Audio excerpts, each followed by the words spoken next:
Doctor विवेक तांगड़ी जी, महंत प्राचीन लेटे हुए हनुमान जी, लखनऊ। प्रभु जी चरण वंदन। प्रभु जी, सभी स्वरूप में श्री हनुमान जी के दर्शन होते हैं। जो भी तीर्थ जाएं, जिस भी परम धाम के दर्शन करें, सभी में श्री हनुमान जी के ही दर्शन होते हैं। महाराज जी, इसमें मार्गदर्शन। उत्तम भक्त का यही लक्षण है कि अपने, अभी बताया नहीं, अपने आराध्य देव को देखे। यदि हम हनुमान जी को मानते हैं कि वो हमारे आराध्य देव हैं, तो वही सर्वस्व हैं, दूसरा कोई नहीं है। हनुमान जी के हृदय में सिया राम जी बैठे हैं, तो सिया राम के हृदय में हनुमान जी बैठे हैं।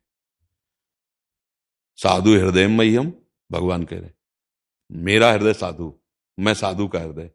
अहम भक्त पराधीनो अस्वतंत्र। अगर हनुमान जी ऐसे दिखाए तो राम जी, अगर राम जी के हृदय में देखो तो हनुमान जी मिलेंगे पक्का। मतलब एक ही परम तत्व है, चाहे उसे जो कहें। वो लीला के लिए सेवक बना हुआ है, लीला के लिए स्वामी बना हुआ है। कभी राम जी हनुमान जी को पूजते हैं, कभी हनुमान जी राम जी को। कैसे? जैसे राम जी रामेश्वर की पूजा कर रहे ना, वही रामेश्वर हनुमान जी बन के उनके चरण पूछ रहे। कोई दूसरा है क्या? आप देखना, हनुमान जी कौन है? स्वयं रुद्र हैं, स्वयं शिव हैं। तो रामेश्वर की पूजा स्थापना कौन कर रहा है? राम जी। तो राम जी के चरणों को कौन लिए हुए? बोले शिव जी। यही तो एक, अगर हम स्टिक पकड़ लिया, अब यहां विचार करना है कि हनुमान जी को पसंद क्या है। हम जिससे प्यार करते हैं उसकी पसंद देखते हैं, उसकी रुचि देखते हैं। हनुमान जी को सियाराम नाम पसंद है।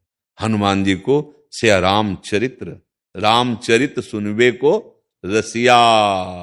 ये रसिक हैं किस बात के? यत्र यत्र रघुनाथ कीर्तनम तत्र तत्र कृतमस्त कांजिलम वाष्पवारि परिपूर्ण लोचनम मारुति नमत राक्षसांतकम।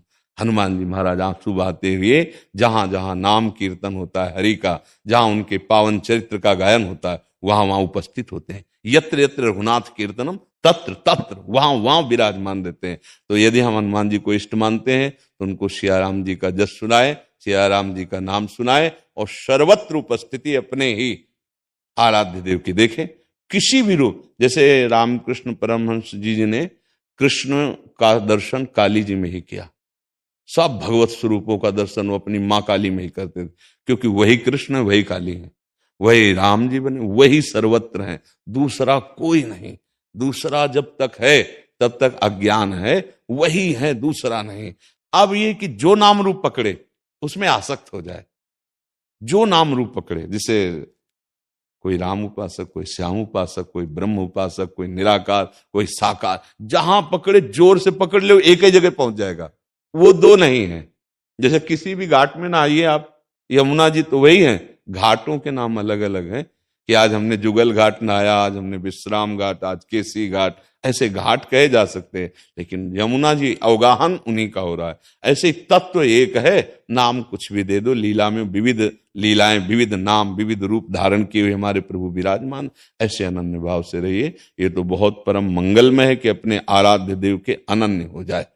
पर हनुमान जी की उपासना में एक सावधानी रखनी है कि उनको अधीन करने की बात ना सोचे शक्ति स्वरूप में, नहीं तो इतनी सामर्थ्य नहीं होती है, फिर वो मतलब बुद्धि विपरीत दिशा में चली जाएगी। समझ पा रहे हैं आप?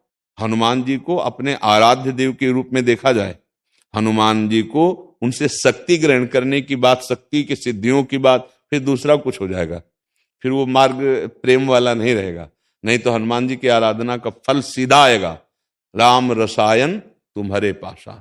तुम राम रसायन में डूब जाओगे, भगवान की प्रेम लक्षणा भक्ति में डूब। जब हनुमान जी प्रसन्न होंगे तो वो अपनी रति नहीं प्रदान करेंगे, अंतिम बात मान लेना, वो श्री राम की रति प्रदान करेंगे, क्योंकि वो जिस पर प्रसन्न होते हैं वो अपने हृदय की बात दे देते हैं। उनके हृदय में क्या है? राम रसायन, राम जी का प्रेम, वो उसको प्रदान कर देते हैं।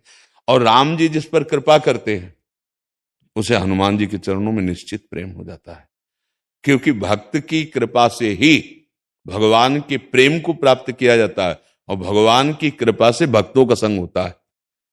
बिनु सत्संग विवेक न होय, राम कृपा बिन सुलभ न सोई।